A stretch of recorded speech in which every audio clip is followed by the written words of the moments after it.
Hi there, I'm Anne Dilker, and today I have Riana Olckers from South Africa on the line with us. Hi, Riana. Hi, Anne. It's so good to be able to meet you. This long distance stuff is just fabulous. I agree. It's fantastic to meet new people.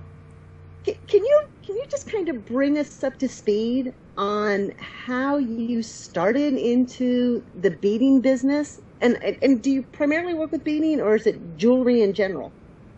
It's very funny. I was always into crafts. And in 1998, I visited America with a friend, and we visited various craft shows. And at one stage, we landed up in Las Vegas, and I don't gamble.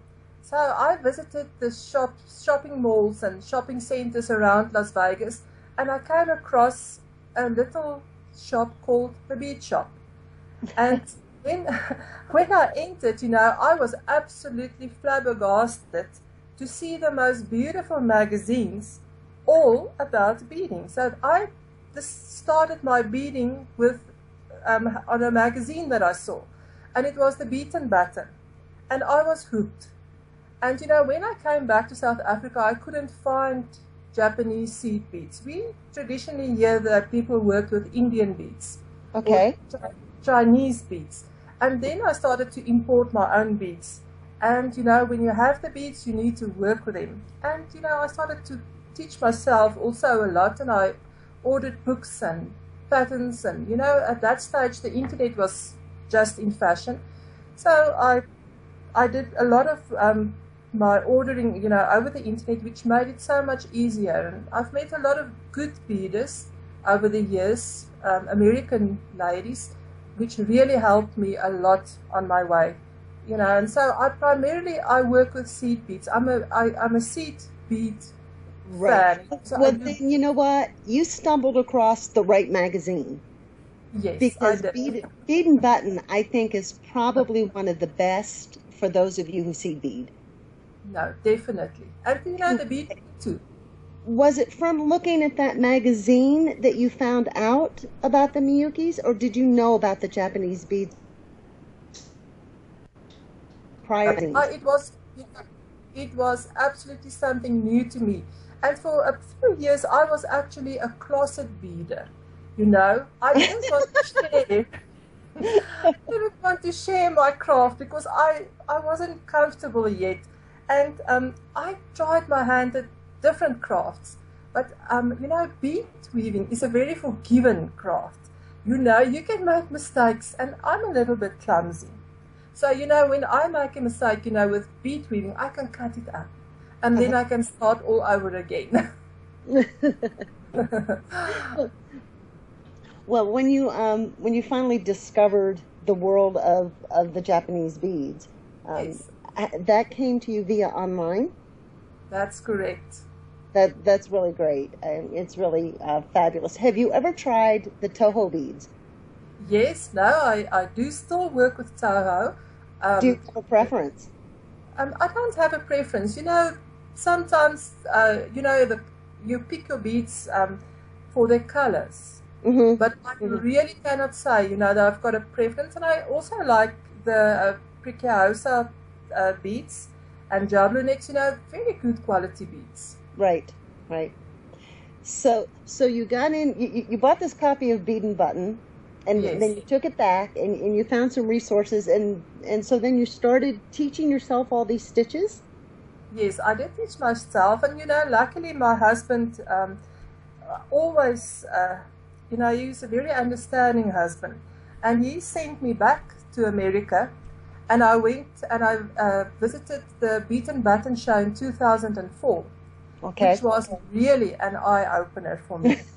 You know, to see, That little bead shop looked really small, didn't it? well, let me tell you, I came back and I was flabbergasted, and I really, you learn so much from other people, and especially if you see the work that they do, then you Hmm. suddenly realize, you never know enough.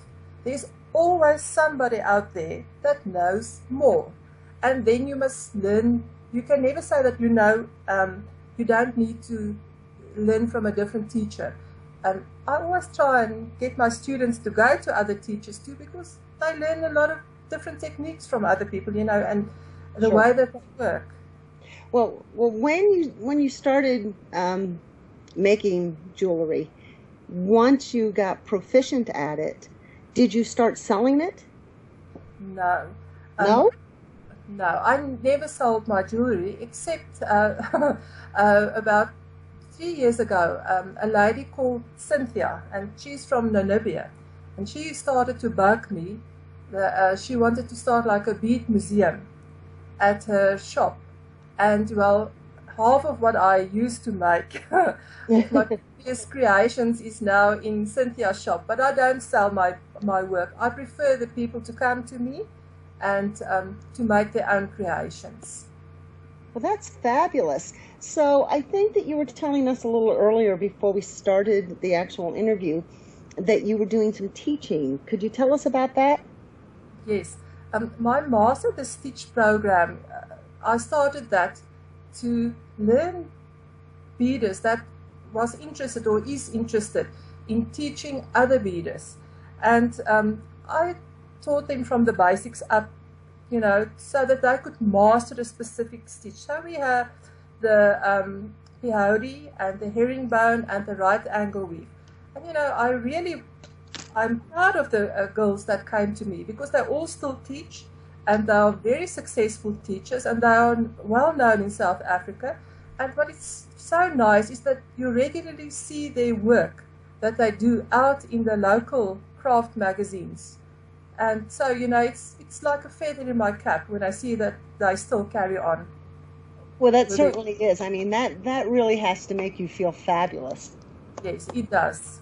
One quick question before we wrap this up here. I noticed that you have an Etsy store, and that is Riana Olckers Beadwork.